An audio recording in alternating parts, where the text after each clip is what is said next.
Assalamualaikum warahmatullahi wabarakatuh. Berikut kami sampaikan tentang eceng gondok dengan judul Eceng Gondok, Morfologi, Habitat, Dampak, dan Manfaat. Materinya kami dapatkan dari rimbakita.com. Beberapa waktu yang lalu muncul wacana penanaman eceng gondok pada sungai-sungai tercemar di Jakarta untuk memperbaiki baku mutu air. Efektif atau tidaknya dalam mengatasi permasalahan kualitas air mungkin perlu kajian lebih lanjut. Namun secara fungsi, eceng gondok memiliki sifat fitoremediasi, yaitu mampu memulihkan masalah lingkungan karena sanggup menyerap senyawa organik dan anorganik di air secara efektif. Eceng gondok atau enceng gondok adalah tanaman air yang hidup mengapung dengan nama ilmiah Eohornia crassipes. Selain dikenal dengan enceng gondok, tumbuhan air ini juga mempunyai nama lain seperti di daerah Palembang dikenal dengan nama kelipuk, di Lampung sebagai ringgak, di Kalimantan disebut ilung-ilung, dan di Manado sebagai tumpeng. Orang yang pertama kali menemukan spesies enceng gondok adalah seorang ahli botani dari Jerman bernama Carl Friedrich Philipp von Barthius. Penemuan ini terjadi ketika ia sedang melakukan ekspedisi ke sungai Amazon, Brasil. Bentuk eceng gondok cukup mudah dikenali. Selain ciri utamanya yang hidup mengapung di permukaan air, tumbuhan ini juga memiliki akar serabut seperti rambut untuk menyerap nutrisi. Tinggi tanaman mulai 40 hingga 80 cm dan tidak memiliki batang sejati. Bentuk daunnya tunggal, berbentuk oval, permukaan licin dan berwarna hijau. Pada bagian ujung serta pangkal daun cenderung meruncing dengan pangkal tangkai daun lumayan menggelembung. Jenis bunga enceng gondok termasuk bunga majemuk, berbentuk bulir dan kelopaknya berbentuk tabung. Bijinya berwarna hitam dan berbentuk bulat. Ketika berbuah, buahnya berbentuk kotak, memiliki 3 ruang dan berwarna hijau. Eceng gondok biasa tumbuh di kolam dangkal, rawa, lahan basah, aliran air yang lambat, danau, penampungan air, dan sungai yang arus airnya relatif tenang. Tumbuhan air ini dapat berkembang biak dengan sangat cepat sehingga sering dianggap sebagai gulma yang bisa merusak tatanan lingkungan perairan. Eceng gondok adalah tumbuhan yang sangat kuat dan mampu beradaptasi di hampir semua lingkungan. Tumbuhan ini mampu beradaptasi dengan perubahan kondisi air yang ekstrim, mulai dari ketinggian air, kecepatan arus air, jumlah nutrisi di air, pH, dan temperatur.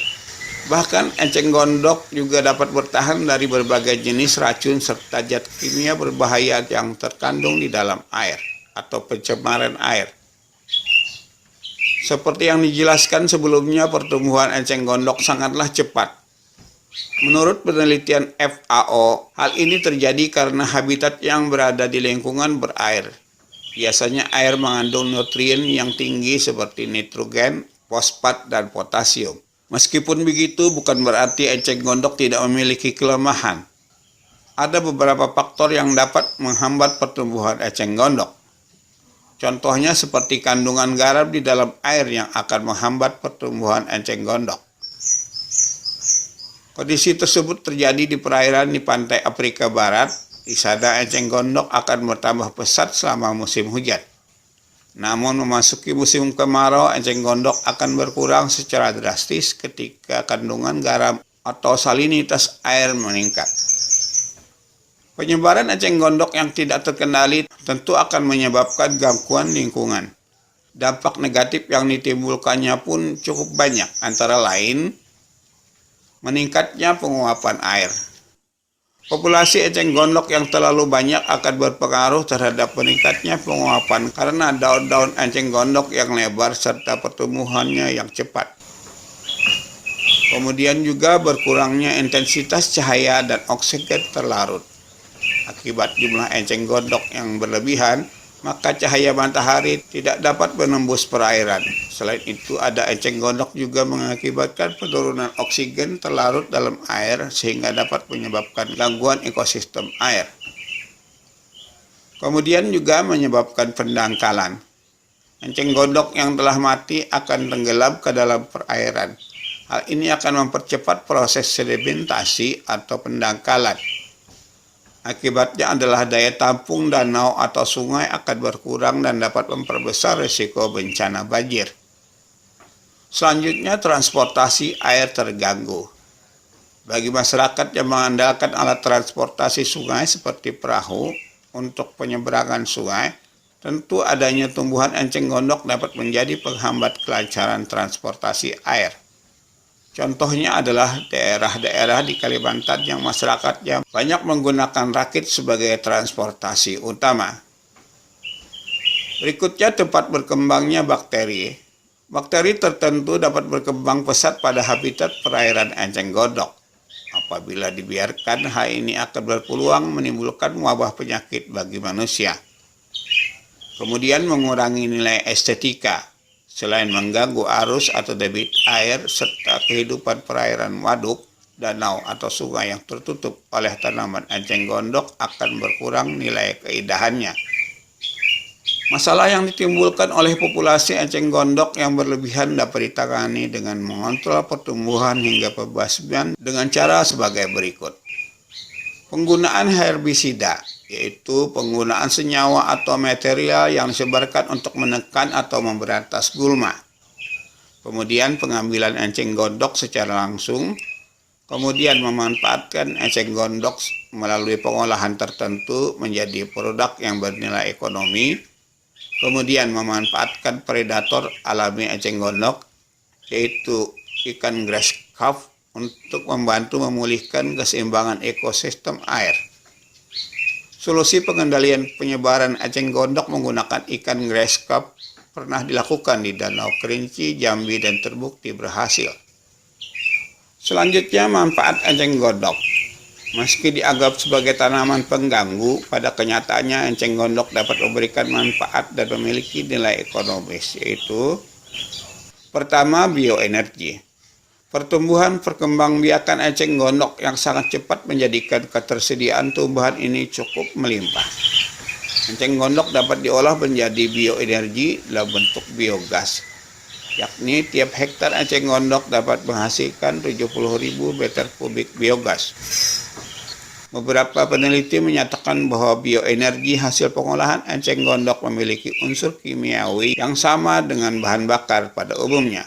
Bahkan hasilnya hampir menandingi metana murni. Pengolahan biogas umumnya terkendala kelembapan tumbuhan yang tinggi sehingga memerlukan tambahan biaya untuk proses pengeringan. Oleh karena itu, sebagian besar mengolahnya dengan cara konvensional. Para petani bengal mengolah eceng gondok menjadi bioenergi ketika musim dingin dan abunya dapat digunakan sebagai pupuk.